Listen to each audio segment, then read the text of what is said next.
Hi, it's Penny Zenker, your host of Accelerate Success. On this show, we host great authors, business leaders, and experts in their space to help you to be more successful and to elevate your success to the next level.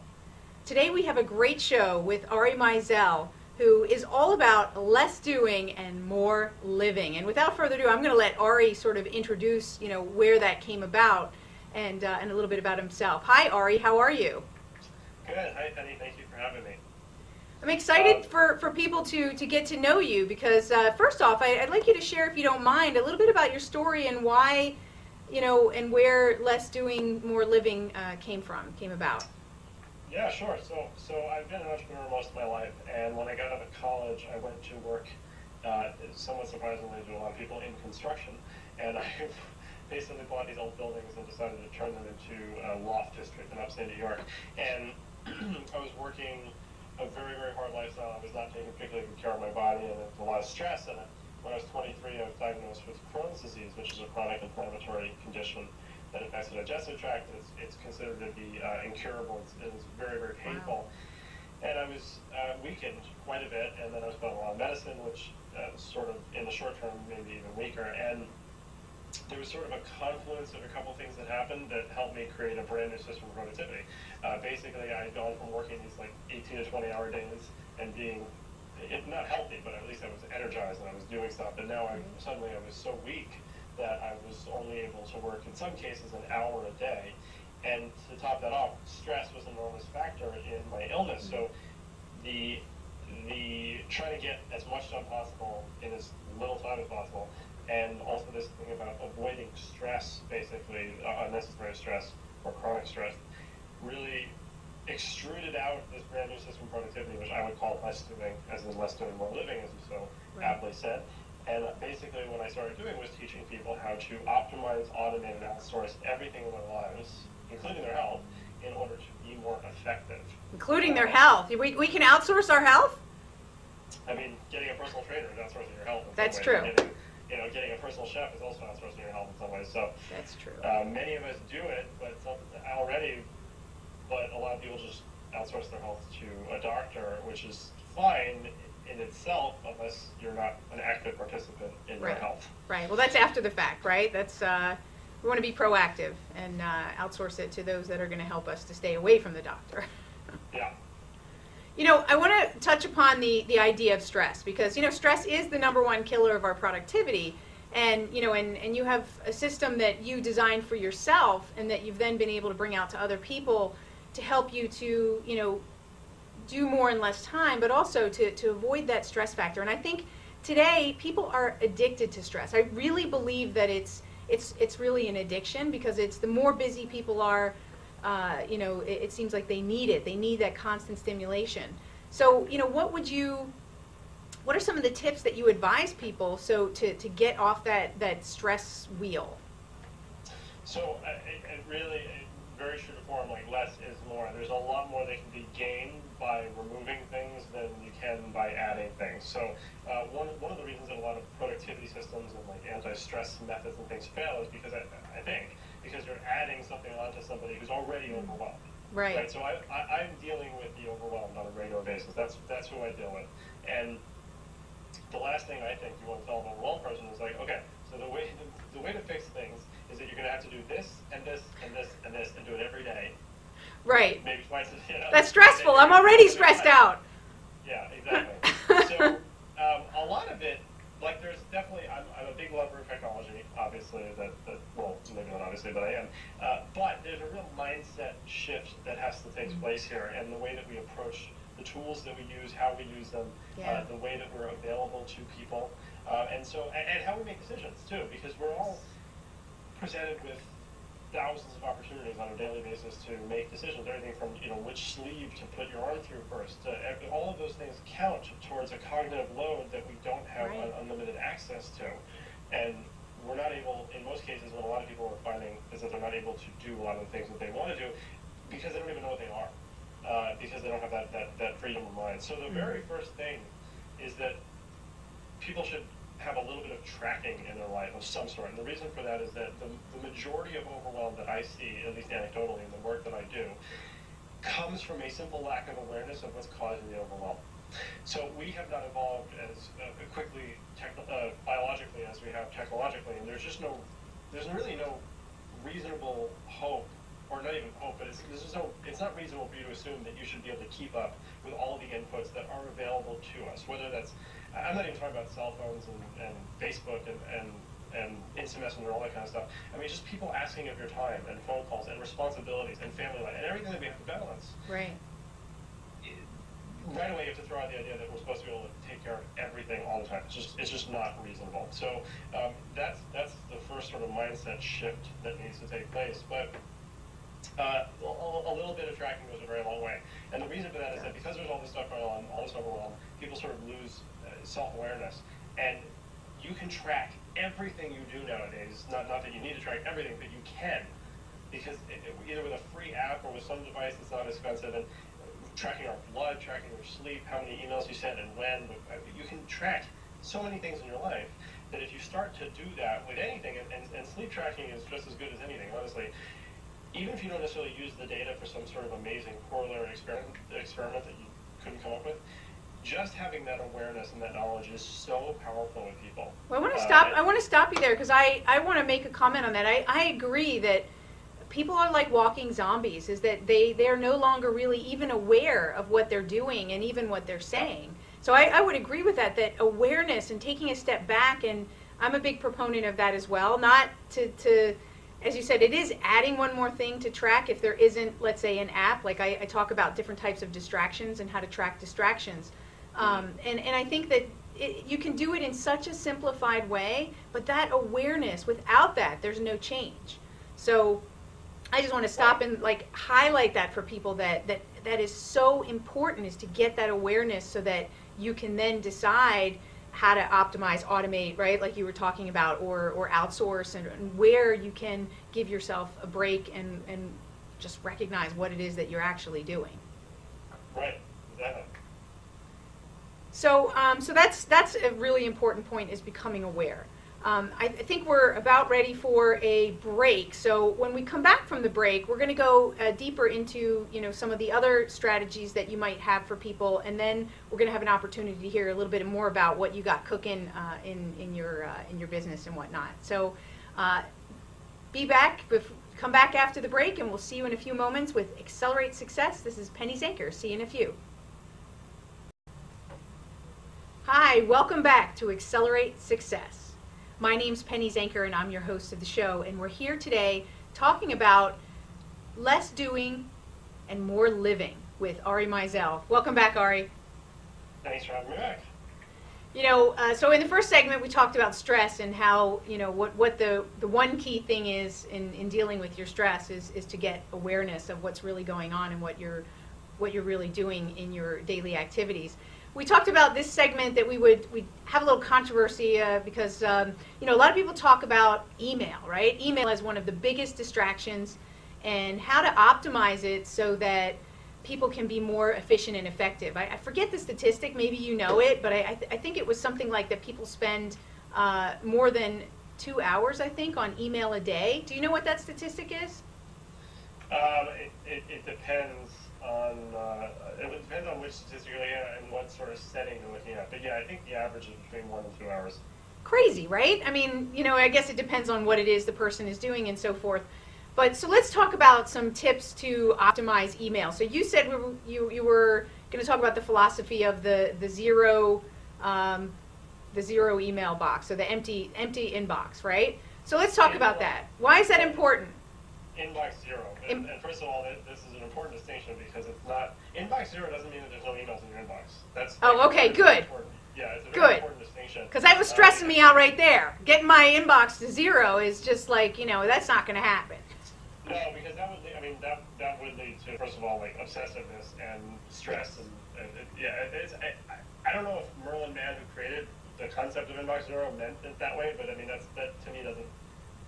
It's too literal. It doesn't make sense. Right. So to me, inbox zero means that there's no specific number, but ideally you are at zero a lot of the time. But that's not the goal specifically. It's more that any email that's in your inbox, you know exactly how you're going to deal with it once you start doing email. So like right now, I have 6 emails in my inbox, and I can tell you, if, yeah, like within 20 seconds of the end of this interview, I'll have all of them taken care of. Right. Because I know exactly what I need to do with them. So that to me is inbox zero. And it's also about only handling an email once. So some people call that the Ohio method, only handle it once. But email is a really good example of how you make decisions in general. So my concepts for inbox zero are pretty straightforward. There's basically one structural thing you need to do, and then something procedural as far as how you make decisions. So the structural one is very easy. Any email that has the word unsubscribe in it should automatically skip your inbox. Absolutely, right? Immediate rule, get it out of there. I do that as well, and because even if you unsubscribe, they keep sending them to you. Yeah, and the truth is that there's lots of newsletters that I think are interesting, and I have no problem with subscribing to anything because Right. it has that word unsubscribe in it. It's going to go to my optional folder. So I have this optional folder, which is not my inbox, and the optional folder, psychologically, when I go into the optional folder, if I have time to do that, Right. It's very easy to scan headlines, and rather than going back and forth between important and unimportant, you're really looking at things that should all be unimportant but desirable if you have the time. So that's the first thing, which takes care of about 60% of the emails that most people get coming in. The next thing is how you actually process those emails. And again, this is a... Can I jump in for a second here? Yeah. Because I was just at a company and we were talking about exactly this topic. And so, you know, for a lot of people, I just want to give a couple of other suggestions and tips in terms of, you know, as you said, you can put a lot of different things into different folders, right? So one of them could be, you know, for any kind of newsletter or information, something that you want to read up on. And there's also things that could be filtered by projects that are coming in, right? There's lots of different, I mean, I just want people to think about the furthering of that idea is that there's maybe different projects and different things that could be put into different folders so that their inbox is things that can't be determined where it goes, and that's when the person needs to then process oriented to do that. Sure. Yeah. Well, and so basically I look at it with 3 Ds. So the first D is to delete it or decline it, or, you know, it depends on what the scenario is. If you're in Gmail, you're it's not really deleting, you're archiving it. Right. And so, but it's basically saying no, right? So, and again, keep in mind this applies to other things in life. So if somebody's asking you to do a consultation or a speak or something. Right. So you can decline it, and the declining is very powerful in some ways because you can decide that it's not something relevant to you, it's not ever going to be relevant to you, or it's not something that is necessarily worth the time and investment. So you say no. So is there a question that you ask yourself before you say no to really, you know, to really get yourself to say no? Like, do you say, like, is this the highest and best use of my time? Or is there, like, a little question that goes in your head that might be unconscious but now is conscious? Yeah, absolutely, because there's 2 ways to approach the no. The one is saying just no because it's a no because I'm not going to do it for whatever reason. And the other one is to restrict the resources available to that activity in advance, so that it sort of becomes its own no to certain things. And I know that sounds a little abstract, but like I'll give you an example of like podcast interviews, right? So, and not like this one, like for me doing podcasts, for me interviewing people for my podcast, Right. for example. So I really only do like 1 a week, and I only sort of allow myself 1 slot per week for that. So that means that I sort of automatically have to say no to a lot of them, and I do that to myself as a restriction. So I don't have to think about it. It's just like, well, I don't have the slot now. If you're willing to do the interview in 6 weeks, we can schedule that, and that's fine. And I've done that with a lot of people.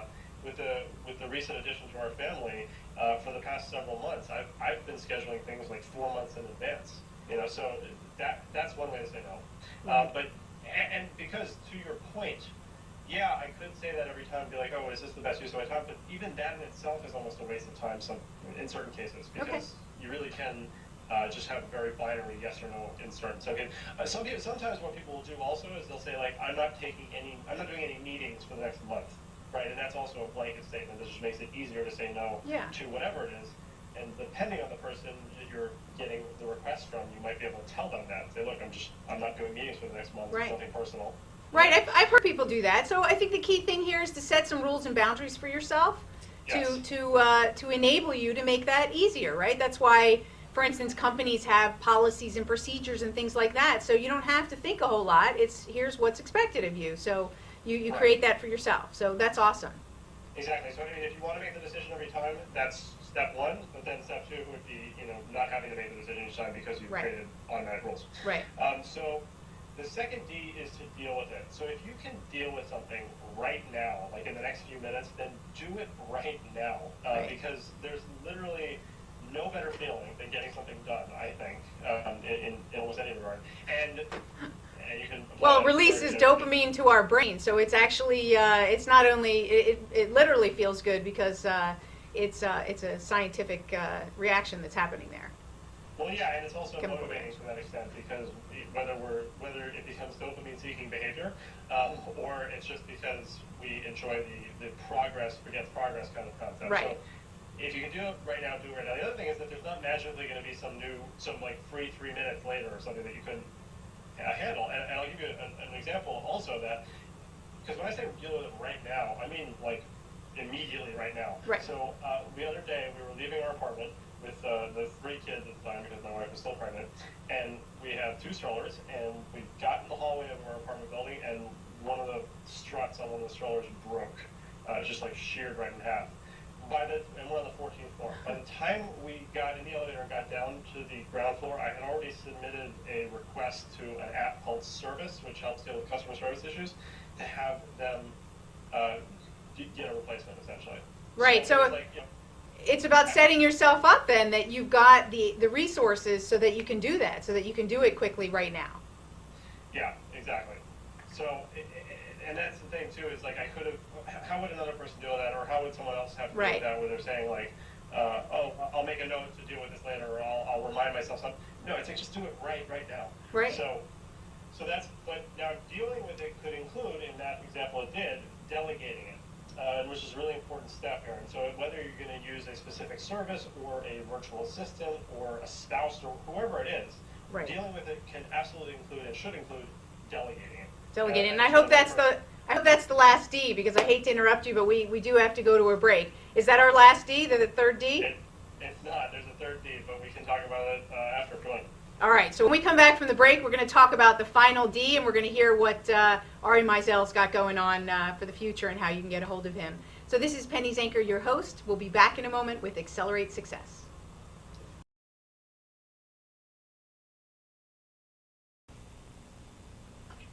Hi, it's Penny Zanker, your host of Accelerate Success. Welcome back.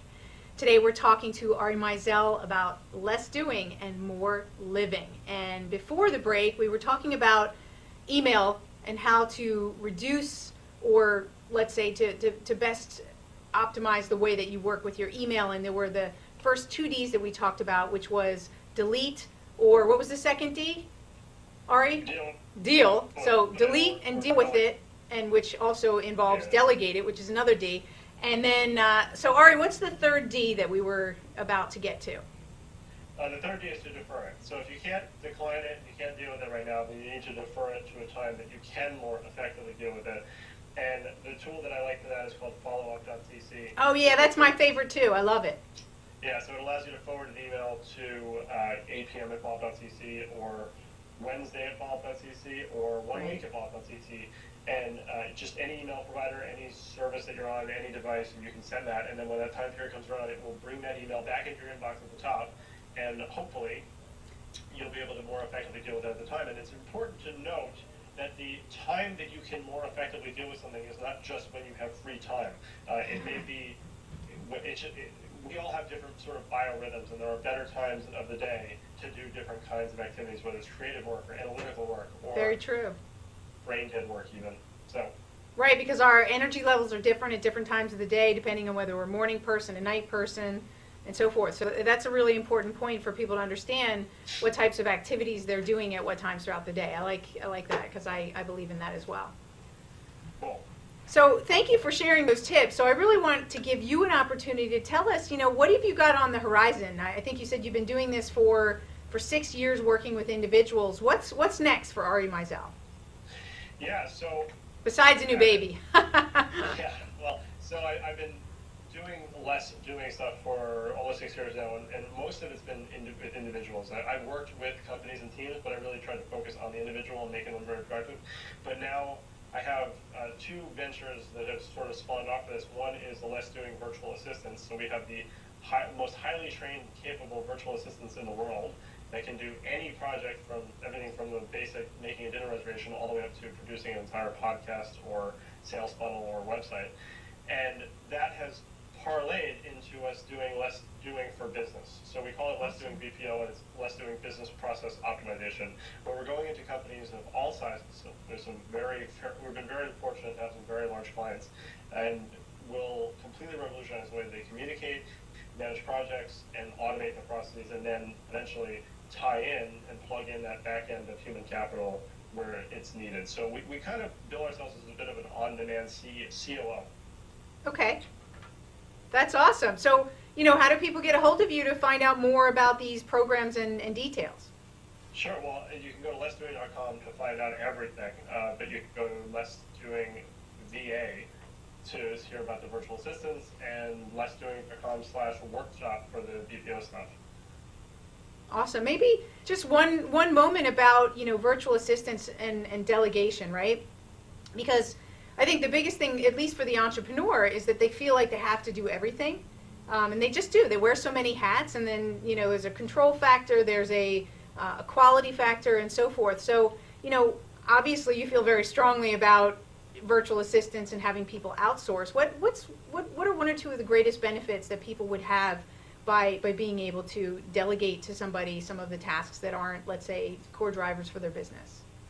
Sure. Well, so the very first thing is that you can really clone yourself if you're using virtual assistants. We're in a world now where you can test almost so many different business ideas completely for free and see if there's actual runway there, and if you really should go after it, even if you have a full-time job, or even if you are running a company already. But even if you don't use it for business stuff, you can also use it for your personal life, because there's no point in having this wonderfully efficient business life, work life, and then you come home to just a nightmare of stress. So whether it's helping manage things in the household, or in your life, or while you're commuting, or while you're working and they're working on things for you, it's really just opened up this whole other world of things that we can get done. It really does, and it's a big stress reliever right there, right, is knowing that, I love to delegate. It's such a great feeling to have something and then to be able to pass it on and know that it's going to get done without me having to do it. I think that's amazing. Exactly, absolutely. Well, great. It has been so great having you here, Ari, and I'm excited about this virtual assistance that you're doing, and I appreciate you sharing that with us, and hopefully you viewers, you'll take a look on the website and get a hold of Ari and his services. Well, thank you for having me, Penny. And thank you all for being here at Accelerate Success, because our goal is to bring you performance tips, productivity tips, and great business leaders who are going to help you to accelerate your success. And you're investing your time, which is very key in this process, as we talked about earlier in the show, about recognizing what types of unproductive behavior patterns you might have, or any types of business activities that really aren't focused in the core, and really to accelerate your success by focusing on what are the core drivers of your business.